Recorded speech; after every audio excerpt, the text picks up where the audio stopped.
Hello once again, everybody. Greetings from Cooperstown, New York. A rare sunny day in February here at the National Baseball Hall of Fame and Museum. Thank you for joining us. Our program today, our virtual Legends of the Game series. We will be talking to Hall of Fame class of 2012 member Barry Larkin, standout shortstop, was a three-time Gold Glove winner, a 12-time All-Star with the Cincinnati Reds, also won the National League Most Valuable Player in 1995, and of course, a huge part of that rather remarkable World Championship team of 1990. So lots of good conversation coming up with Barry. Before we officially welcome Barry, we do want to thank our generous sponsor, the Ford Motor Company. They sponsor this, all of our other virtual programs, and without their support, it'd be very hard for us to do this. So we do thank the Ford Motor Company. With that, we can now give an official welcome to our Hall of Famer from the class of 2012, Barry Larkin. Barry, how have you been? I've been good, Bruce. Thank you. It's nice and cool down here in Florida.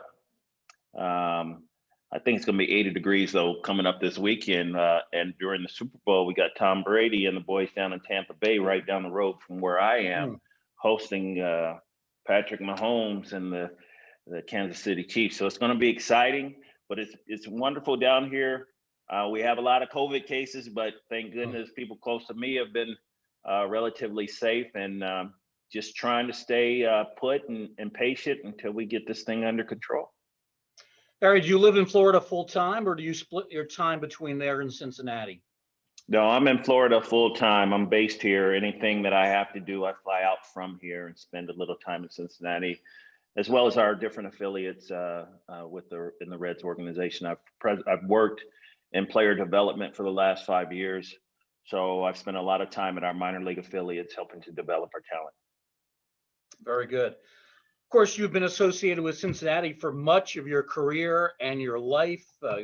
Played your entire career with the Cincinnati Reds at the major league level, but you were born and grew up in Cincinnati.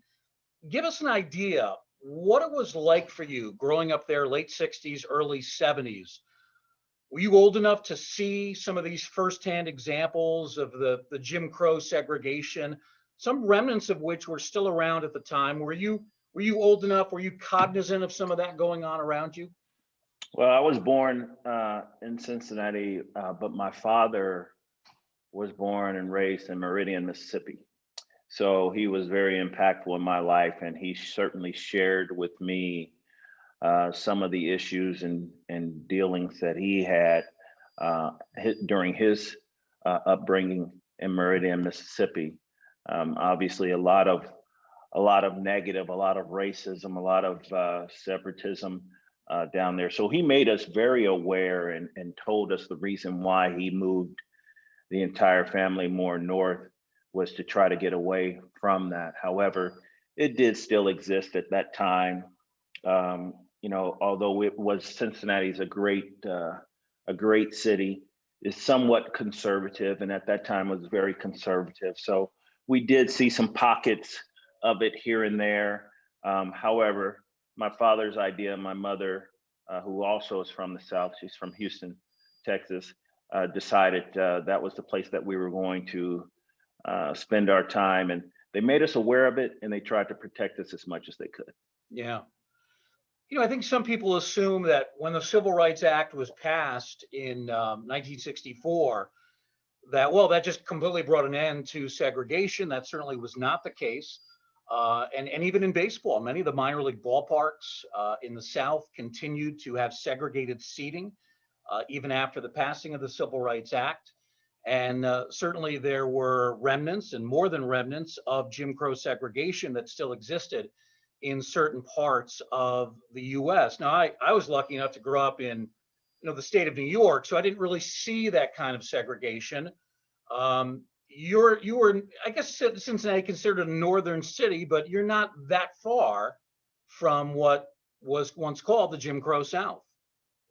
Yeah, that is definitely the case. And, during my upbringing, playing sports, I was aware, as I said, my father made sure that we were aware of the racial tension He told us about being a Black person growing up in the world, what we had to make sure that we were aware of. And he just, it just did exist, although they did change some of the rules. It's just deep seated. I mean, we still even see it today. I remember when I was playing as a youngster in Cincinnati, especially when we would go to some of the smaller towns surrounding Cincinnati, playing on a mostly minority team, just seeing how we were treated by the fans, or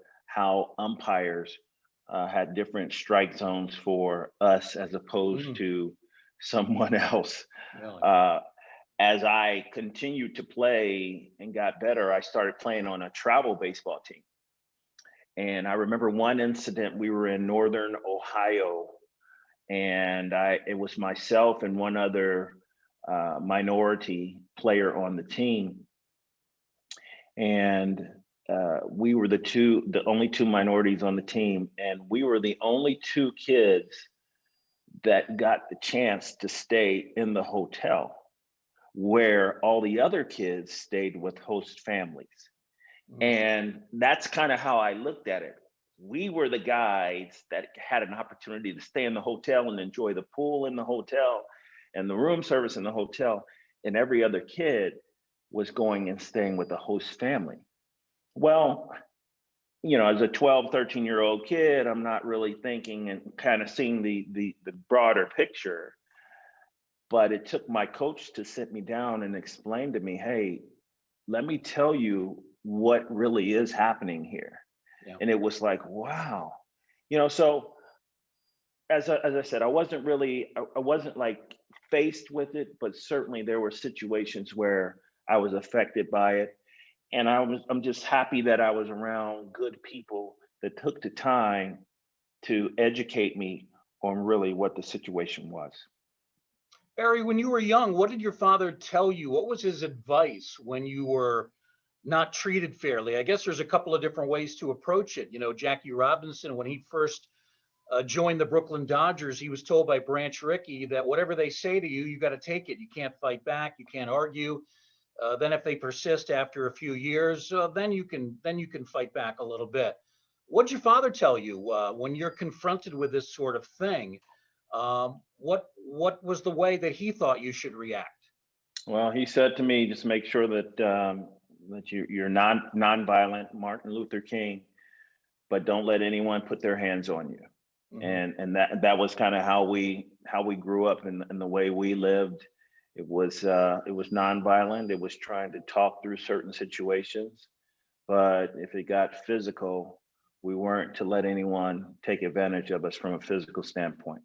So it was pretty black and white. It was pretty clear, pretty clean, and that's the way we went about it. And that's why sports was such an important part because of our upbringing, because we could take all our aggression out on the opposition in a legal way.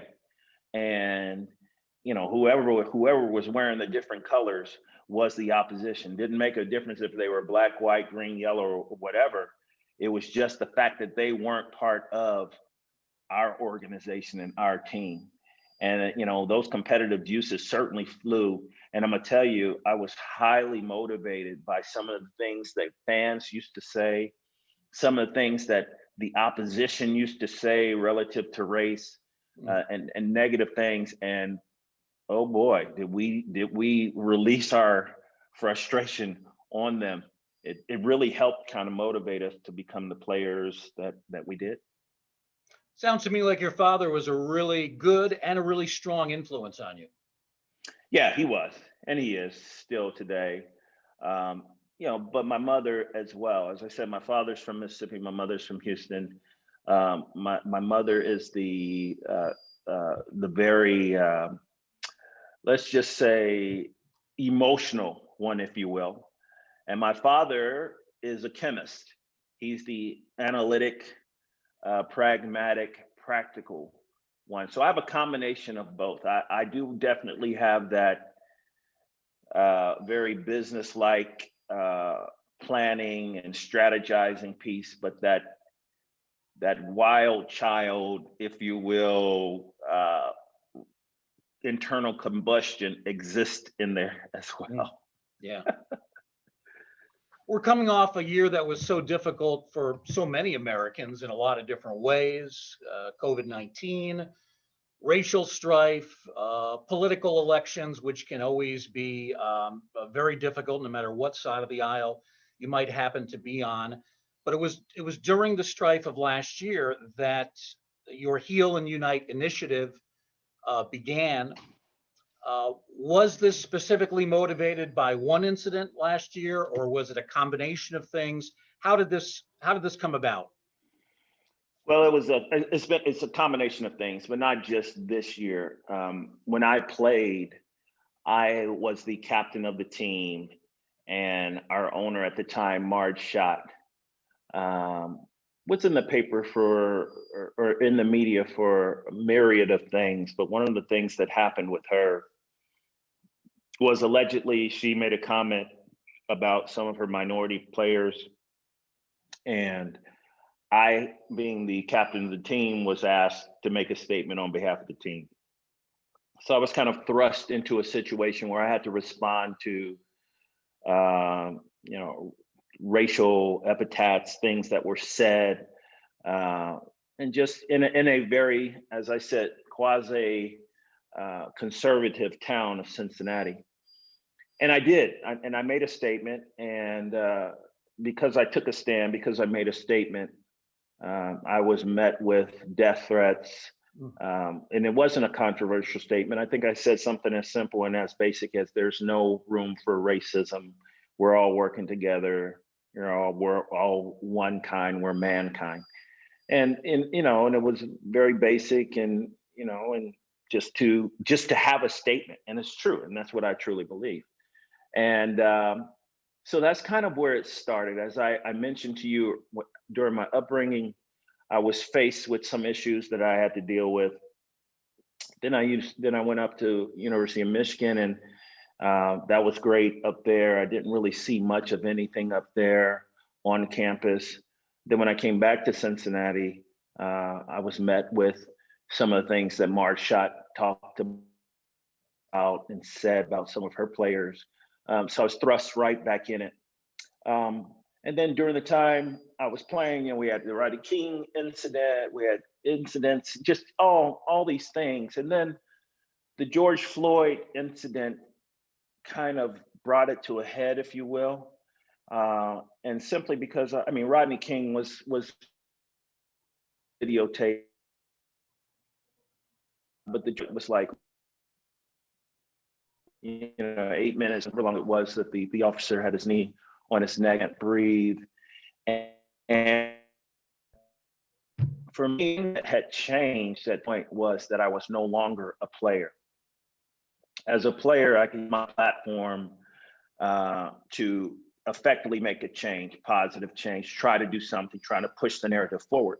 But as an ex-player, as a former player, I just don't have that same platform. It just doesn't exist. So I work with a lot of players, and I was talking to them about kind of where I was on it, and they were saying that they felt the same. They all had this frustration, and this was Black, white, and Latin players, and everyone felt the same way. And it's like, man, we need to do something. Well, I am that, and that's my key word: do something. I believe with talking, but I'm more into strategizing and executing. And so when I was a player, I created a program called the Caring Program for Children. It was based on my end game activity. Every base hit I got generated money. I went out and solicited 5 or 6 different companies in the Cincinnati area, and we together a pool of money for the children of the working poor. That's what I'm talking about: executing or strategizing and executing and bringing a plan to life. Well, that's been my history. So I wanted to bring a plan to life for the players now and myself. I felt incredibly motivated to try to do something positive. And this is where I landed.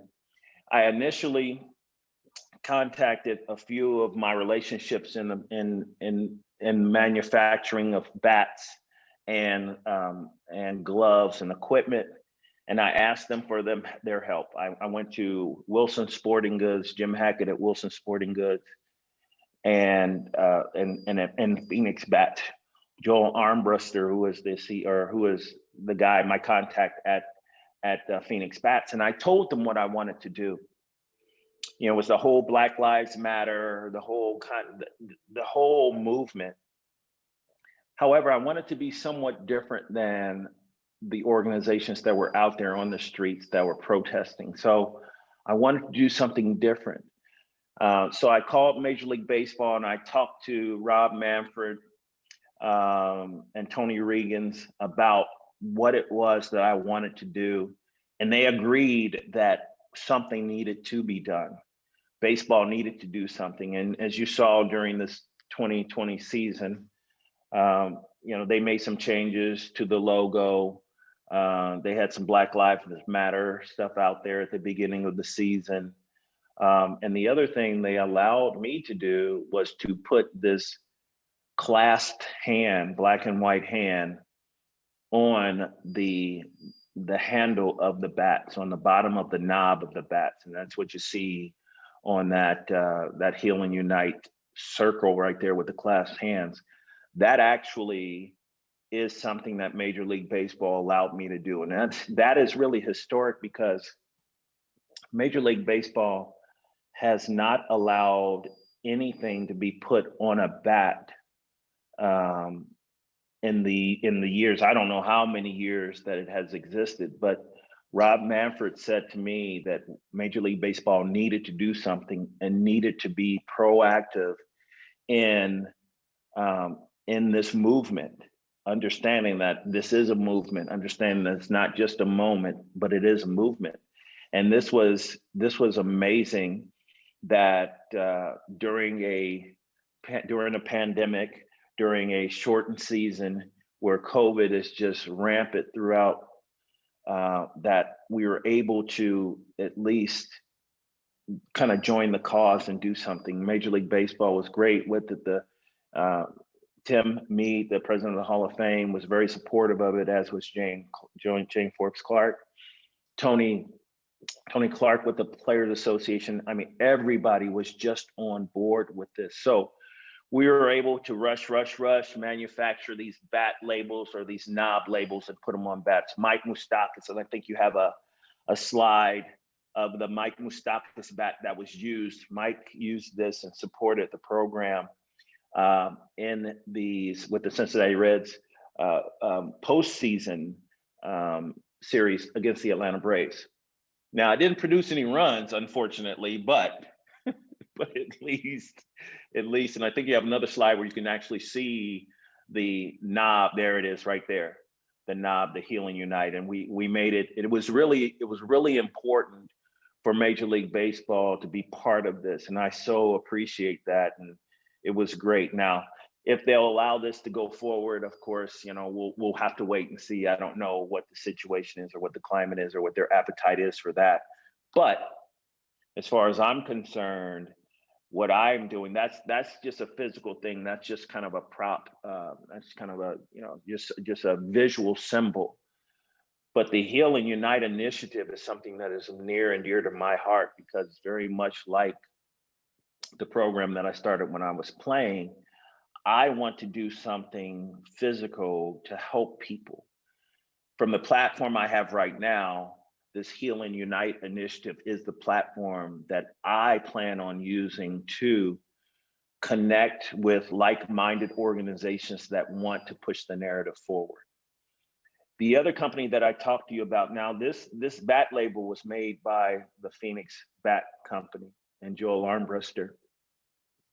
The other company I mentioned earlier with Scott Paulson and Jim Hackett is Wilson Sporting Goods. Now, those guys, once again, we're in the middle of the season, so it's very difficult for them to put something new into play during the season. However, this off season, and we actually start talking about this during the season this past year,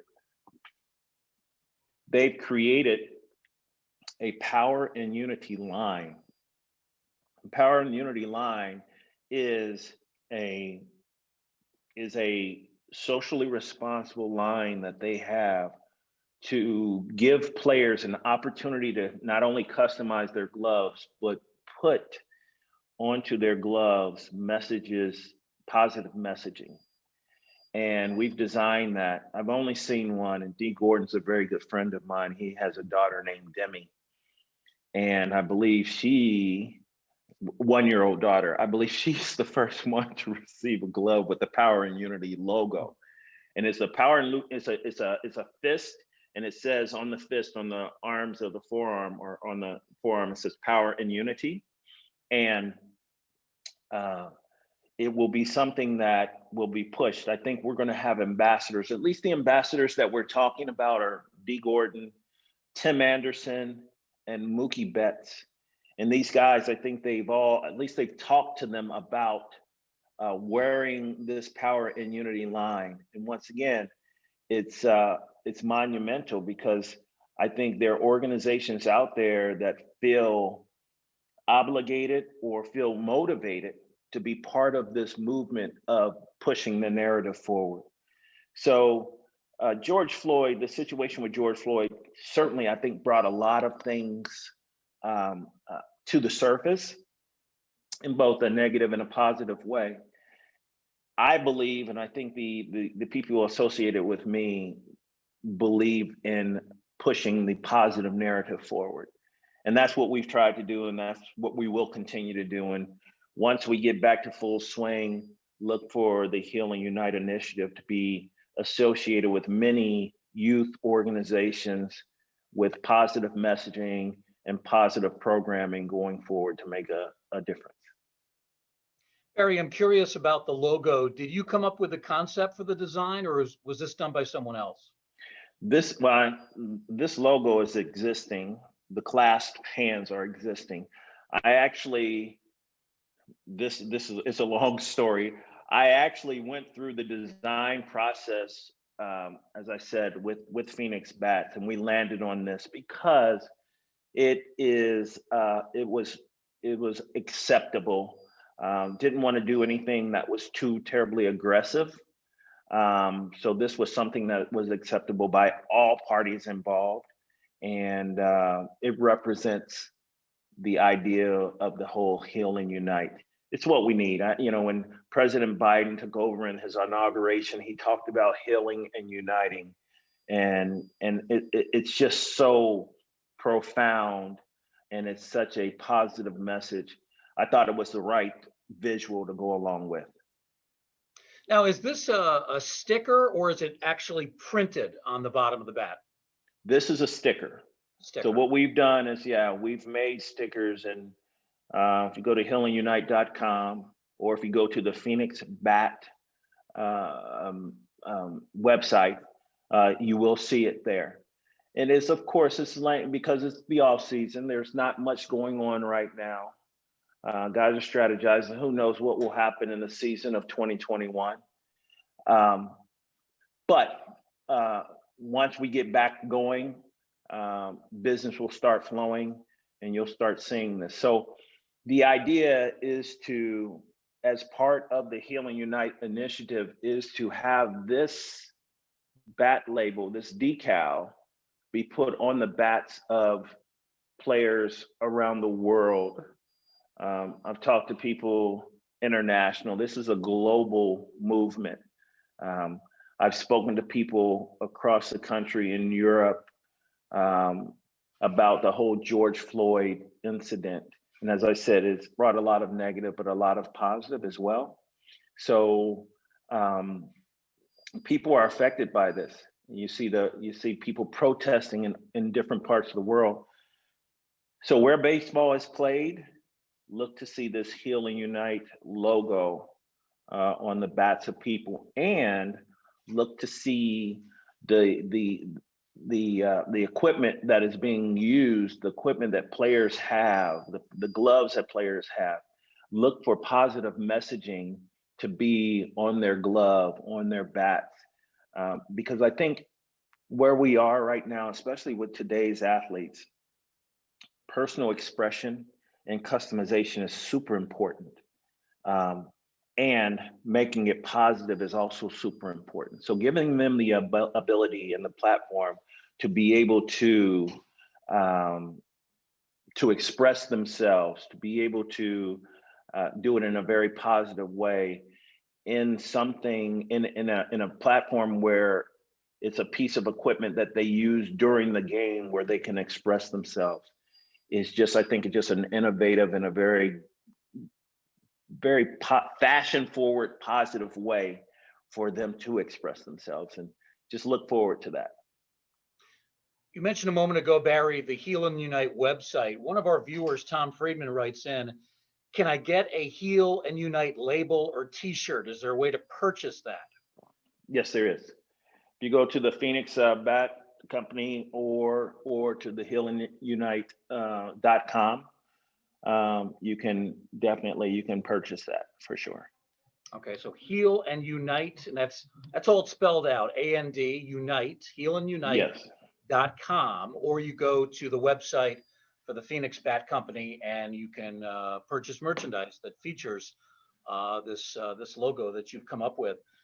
Absolutely. I know we're still in the early stages of this initiative. I'm sure some of the things that you want to do have been delayed by this ongoing pandemic of ours. What are some of the things you're hoping to do in 2021? Do you plan to go around and make speeches, attend conferences? What are some of the things that you would like to see happen this year? What I love to do, I love player development.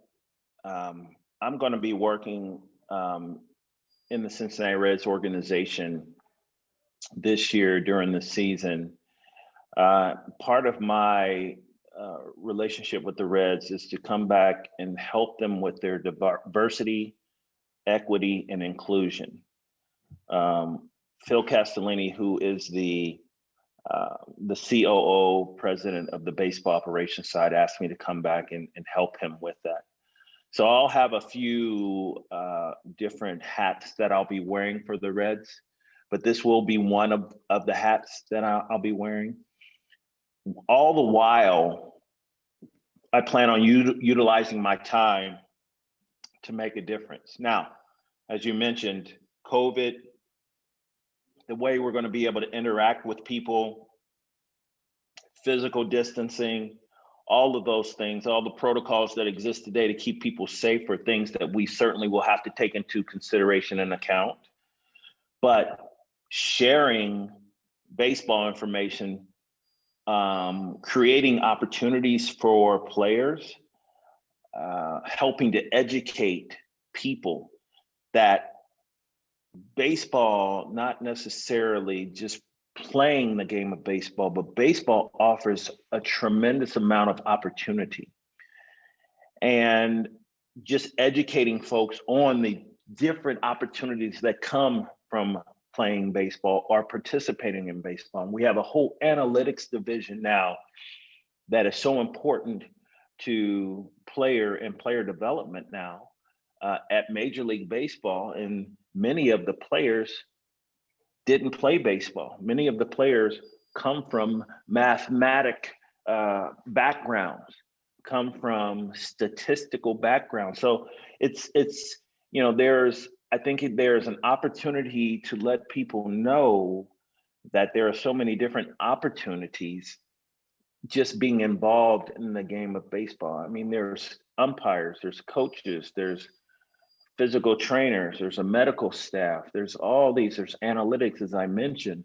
And then, of course, there are the players, but there's motion analysis. And, there's so many different avenues just participating in sports. And then, of course, you build all these life skills that you will have to deal with when you're done playing, if you ever have an opportunity to play, that you would develop by playing. So my thought is that, as well as helping with the diversity and equality and inclusion, is to just inform people, give people opportunity. And then if I can help them on a baseball front, as far as helping to develop their baseball talent, I'll do that as well. Yeah. Years ago, we had former major leaguer Jim Mudcat Grant. I imagine you've met Mudcat or know him. Great guy, tremendous ambassador for the game. He did programs with us here at the Hall of Fame. He actually came here February one year with Al Oliver in the middle of snowstorm, as I recall. And they were so willing to give their time and spend some time here, even in the dead of winter. And Mudcat, we were talking about things that baseball can do to attract more Black fans, to get more Black youth playing the game. And Mudcat said something interesting to me. He said baseball needs to find a way to bring hip hop to the game. And I thought that was kind of an interesting answer, and it kind of showed that Mudcat is, not just aware of what he went through, but he's in tune with what's going on today. He at the time said, I would love to talk to kids about baseball and why it's a great profession and why it's something that you should consider if you're a talented young athlete. But he was a little bit frustrated that not more people within the game would ask him to speak, would ask him to appear. Just curious to get your thoughts on some of Mudcat's ideas, which I think, even though he said this to me about 15 years ago, I think it still holds today. Yeah, I think it still holds today too. It's there's this thought, build it and they will come, and that's not really necessarily the case. And I'm sure that's what he was referring to. It is understand the demographics, understand your audience and what's attractive to them, and then tailor your game or customize your marketing strategies to them. And I agree with him. It is about the hip hop community. You look at NBA, you look at basketball, you look at football, and look at how they market their game and what they're doing in their game. And you look at the dynamic of the fans that come to their game. Now, totally different games, but you look at how they market their game and the people that they use to market their game and the music that they use when they're marketing that game and the people that they associate themselves with. I'm looking at, and I had an opportunity to do something with MLS, like the soccer organizations. And you look and see how they market their games and the dynamics of their fans. And it's, I think Mudcat is certainly on to something there. And what I truly believe it is it's just marketing. I mean, marketing dollars, if you give opportunity to people, a couple things need to happen in order to really increase the participation of a certain sect of people, regardless if it's African American, Latin, or whatever. You have to have opportunity. You have to bring opportunity, and you have to bring money. There are events that happen, and this would be a really interesting conversation to have with Tony Regans with Major League Baseball and Dale Matthews at Major League Baseball, because I know for a fact, because I've talked to and worked with both of those guys. They both happen to be African American guys that are working in Major League Baseball. There is an organization within Major League Baseball, diversity, that is really trying to do some really good things, and it just is not publicized. And I think the reason it's not publicized is because the overall kind of thought about Major League Baseball is just this stoic game that is just kind of not progressive like basketball and like football.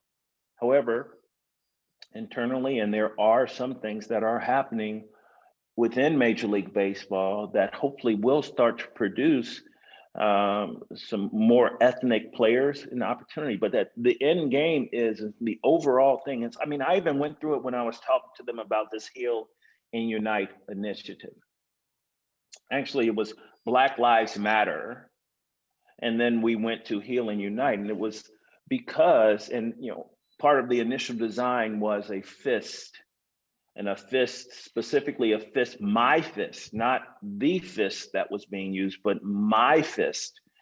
And it was looked at as, that might be too aggressive, and that's kind of what you're dealing with. It's just that the dynamic of the fan that comes to the game, the dynamic of who you're marketing the game to really dictates your strategy of marketing. And so it just depends on who you want to get to the games, and that who's going to buy those tickets, who is going to purchase that merchandise. So it all works together. So opportunity and money, and understanding the dynamic. Who do you want to come to the game? Who are you marketing to? Will really dictate your marketing strategies. Well, I think certainly people within baseball are going to listen to you. You're a Hall of Famer. You played not that long ago. I mean, it's not like you played in the 50s and 60s. I mean, you retired in the early 2000s, made it to the Hall of Fame in 2012. You've got a name. People know who you are. I'm curious about when you were in baseball. Who were some of the leaders of the game, great black players from the past, or even managers from that era that you look to that kind of gave you this message that you'd like to give now? Who are some of those people for you? Well, unfortunately, these three guys that we just recently lost, Frank Robinson and Hank Aaron and Joe Morgan, those guys so incredibly influential in my career. The other guy that was less influential but so impactful was Reggie Jackson. I still call Reggie Sir every time I get around him, and it's just a presence about him, and the things that he says to me, the ways that he helps me, as well as the other guys. Joe Morgan was very close to me in the fact that he played in Cincinnati. I would see him every year at spring training. He would come around during the season. He would talk to me about the social issues that are going on in Cincinnati. He was one of the first people to talk to me and call me after I made the comment about there's no room for racism, when Mark Schott was the owner of the team, and how I should prepare for blowback, which absolutely came. And, he was just so influential. This whole Heal and Unite initiative, he was walking me through this, talking to me about, okay, so how aggressive do you want to be? Understanding he's dealt with Major League Baseball. He was the vice chair of the National Baseball Hall of Fame. So he was just helping me and just kind of crafting the narrative and strategizing and planning everything out. He was just so incredibly incredible. Frank Robinson played in Cincinnati.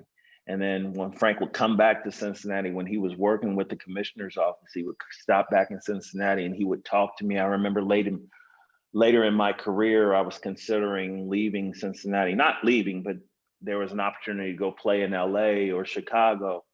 And he talked to me about how he thought that would be a serious mistake for me to leave Cincinnati because of all the things that Cincinnati means and what I mean to Cincinnati, and where I am and where I would be in the grand scheme of baseball, being that person that stays in Cincinnati.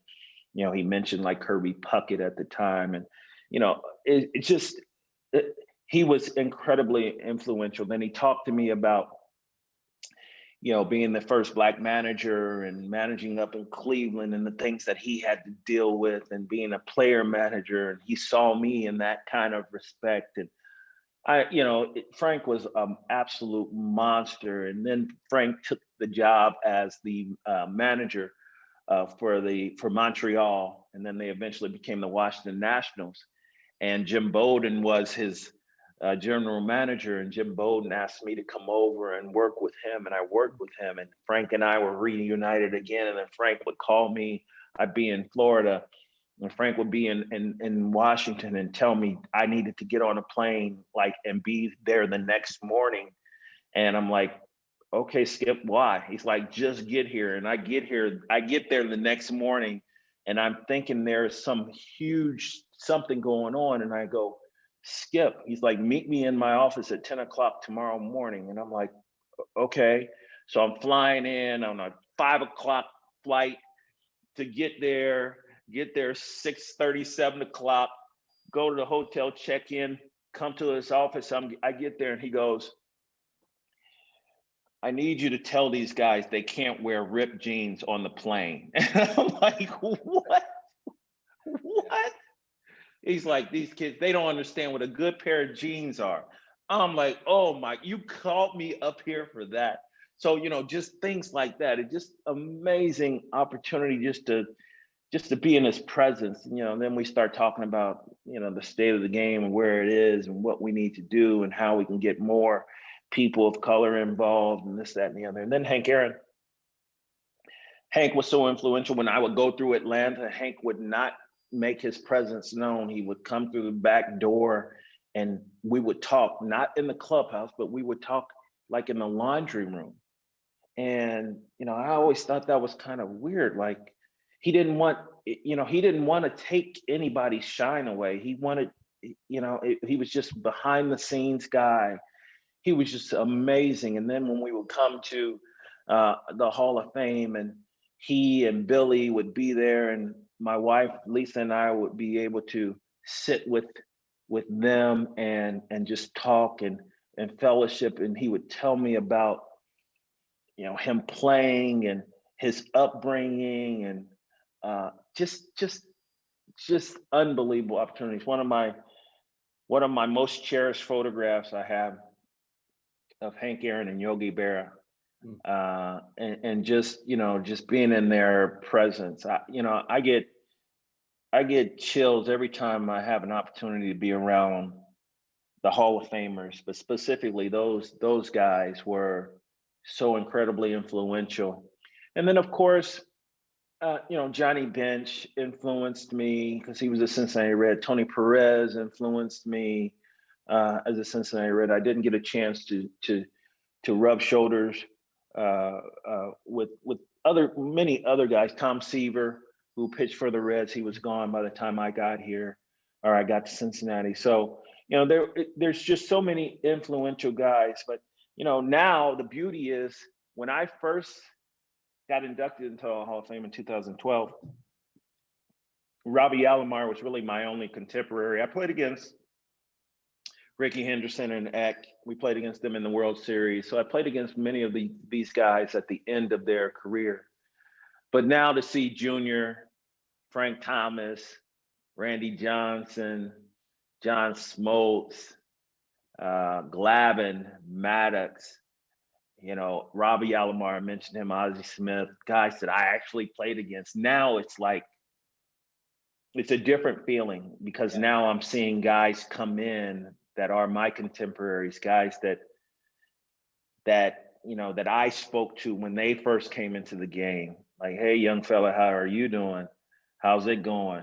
How can I help you? Much like those guys helped me when I first came into the league, the guys that are older in the Hall of Fame now. So it's just, it's coming around, and it's just a fantastic opportunity. But I'm gonna tell you, there were so many influential guys in my life, and guys that challenged me as competitors, and then at the same time they would take me under their wing, even as competitors. I mean, Tommy Lasorda. Tommy Lasorda. I remember we were playing a game of the week in LA, and Tommy Lasorda strategically coached third base when it was a big TV game. We were playing, he was coaching third base, and I made a play to my right that took me past the third baseman, almost in the foul territory. And Tommy Lasorda absolutely let me have it. Talking about, you young rookie, you can't make that play. You can't show us up like this. By the way, you need to have Dodger blue running through your vein as opposed to that Cincinnati red.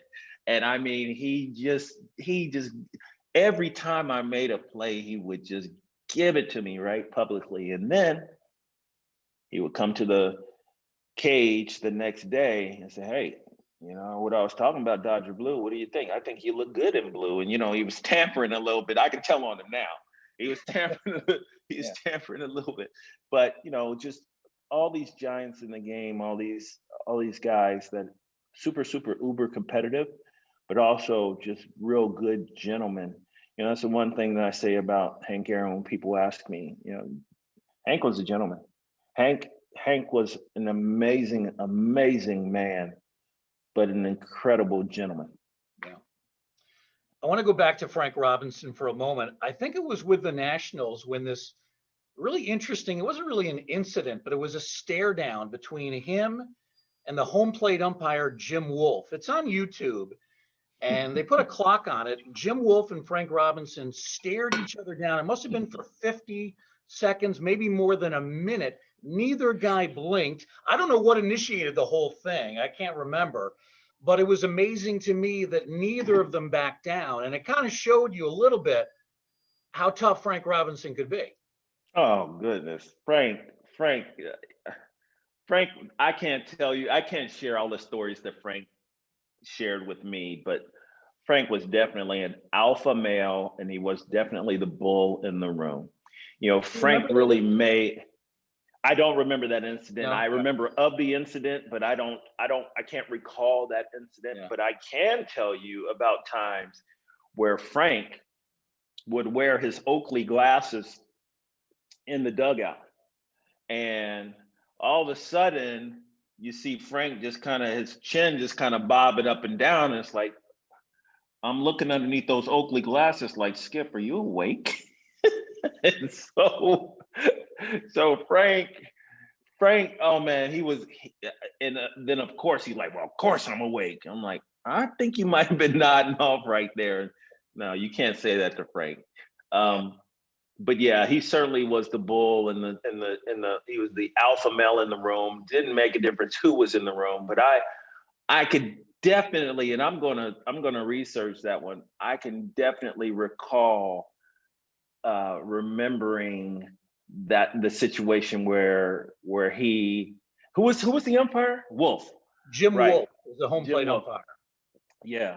Yeah. Where he would stare guys down. I mean, Frank. The other thing is, I got to tell you about Tony. I got to tell you about like another Hall of Famer, Bobby Cox. I mentioned Tony La Russa and Bobby Cox, and this is interesting because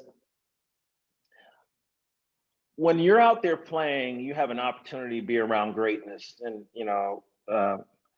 Lou Piniella was great for me. Tommy Lasorda. Tony La Russa, Bobby Cox, all those guys, they were motivators. And I think the one guy that might be different than the other three is Tony La Russa. He was more whimsical in his conversations with umpires. But whenever there was a controversial play, before we had a replay and the manager would run out and scream at the umpires, all the players would kind of walk away from the umpires to give the guys space, right? Well, when Tony La Russa came out to argue, I wanted to go close to hear how he was going to use his lawyer talk to talk this umpire into changing his mind, which he never did, obviously. But just to hear him reason with these umpires was amazing. I mean, amazing. And Tony wouldn't lose his cool. He would just walk out there. He would take his time. He would say what he had to say. And, the umpire, he would like almost get the umpire to start questioning himself. Yeah. And then he would walk away and say, well, you're wrong. And he would just walk away. Well, these other guys, Tony La Russa, Bobby Cox, Lou Piniella, when they would come out to argue, I would go just to see how much they would spit on the umpire as they're screaming, and how many F-bombs they would drop during that altercation. And I mean, it was whatever the word was. The umpire would say, Bobby, if you say that word again, you're gone. And Bobby would say it 50 more times. And the guy said, all right, Bobby, I'm warning you. And Bobby would drop it 50 more times. Or Tommy La Russa, Tommy would drop it. And Lou, oh my God, Lou would pick up the bag and just toss the bag that had the little post in it, the base that would have the post in it, and toss it. It's like these guys came out, I'm going to get thrown out of this game. It's like they came out to motivate their players, to say that I've got our players back. But these guys, I don't know why I started talking about that.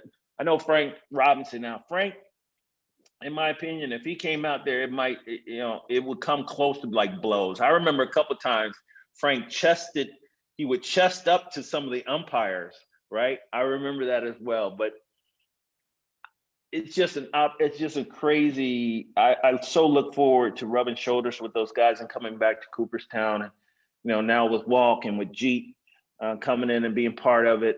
The family just continues to grow. Unfortunately, we've lost quite a few of those OGs, but original guys, and but it's continuing to grow, and the stories will continue to be told, and it's just such a great opportunity to be such a part of a great fraternity. I remember when I got inducted in the Hall of Fame, Joe Morgan called me and said, "Hey, welcome to the greatest fraternity in the history of sports." And I said, "Thank you." Very nice. And of course, our induction scheduled for July 25th here in Cooperstown. We have just a few minutes left with Hall of Famer Barry Larkin. Let's get to some questions in our chat box. This one comes in from Michael B. He starts out by saying, "Hi, go blue." That must be a Michigan reference. It is. Was there any pressure replacing Davey Concepcion at shortstop for the Reds? Pressure. I would say no, not pressure. And it was because Davey helped me a lot during my younger years. I mean, he taught me the bounce throw to first base.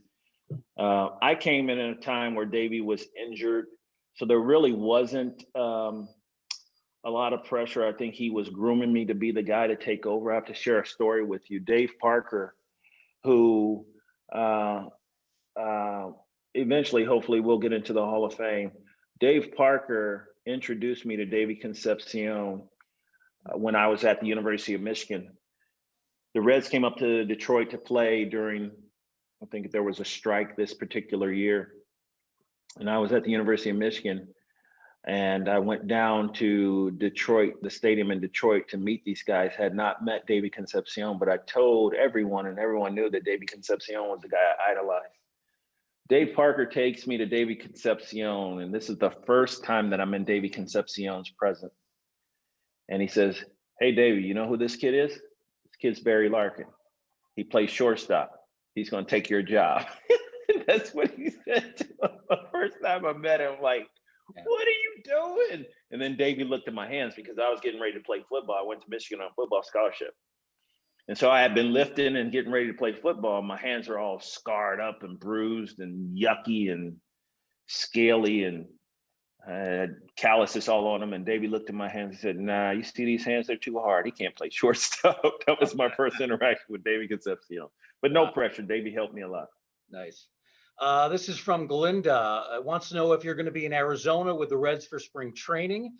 What do you think of the chances of the minor leagues and all those affected players finally being able to have a season and earn some income this year? The minor leagues, it all depends on the pandemic. Really all of it, whether or not I will be in spring training with the team. Normally I am part of all of our player development, but because of the COVID, we had instructional league with with the skeleton crew this year. So I did not go to spring training for instructional league. I'm not on the list at this particular time to go to spring training for major league spring training either, because once again, only essential coaches are going to be there. So it really depends on the pandemic. I know that the minor leagues are still on hold. I know for Major League Camp that they are bringing the AAA players in, but the younger players are still on hold. Yeah. So it all does really depend on the pandemic. Yeah. We have a fan, Bruce McKagan wants to know, any thoughts about the Negro Leagues during this, which of course is Black History Month? Negro Leagues have been very much in the conversation. Recent news that they'll be considered on equal as Major League Baseball. talk about the statistics being melded or blended with the major league statistics. Your thoughts about Negro Leagues baseball? Yeah, I think all of that is great. And, my hope is that it's not just kind of a figurative thing. My hope is that there is a real program to support that. My hope is that baseball continues to expand. I think it's a fabulous gesture, but really the devil is in the detail, and we'll have to wait and see what happens after that. But I think it's a great first start. As I said, Major League Baseball has been very proactive as far as this movement is concerned, and equality and justice and reparations. But we'll just have to see what happens after this initial gesture to really kind of understand what it really means. Actually sets up the final question. You mentioned the four players that have been very influential to you. Frank Robinson, Hank Aaron, Joe Morgan, Reggie Jackson. Only one of the four ever played in the Negro Leagues, and that was Hank Aaron in 1952 with Indianapolis. Did you ever talk to him about that? I did. Yeah. I did. Hank told me about some of the players, the style. He and Billy sat and talked to us, and Hank would chuckle about some of the ways guys would get leads off first base, some of the batting styles. He used to tell me, Barry, it doesn't make a difference how you stand. It's just right before you launch your hands, where you're in, how to get in position. And he was just making the point that everyone, he's like, the thing about the Negro Leagues was that, guys didn't have like official training. So they did what came natural. And because it was natural, he talked about how it just flowed and how it wasn't a traditional way. He talked about how pitchers on the mound would do the kind of the double pump type of deal, and how that would disrupt his timing. And then how, when he made it and he played in Major League Baseball, how it was actually more simple for him because it was much more traditional and his timing was easier. Hank was a front foot hitter. And he told me when guys would do that double pump, it would kind of mess him up as far as getting on his front foot. And he used to tell me, he said, so you know what I learned? He said, I learned you have to stop.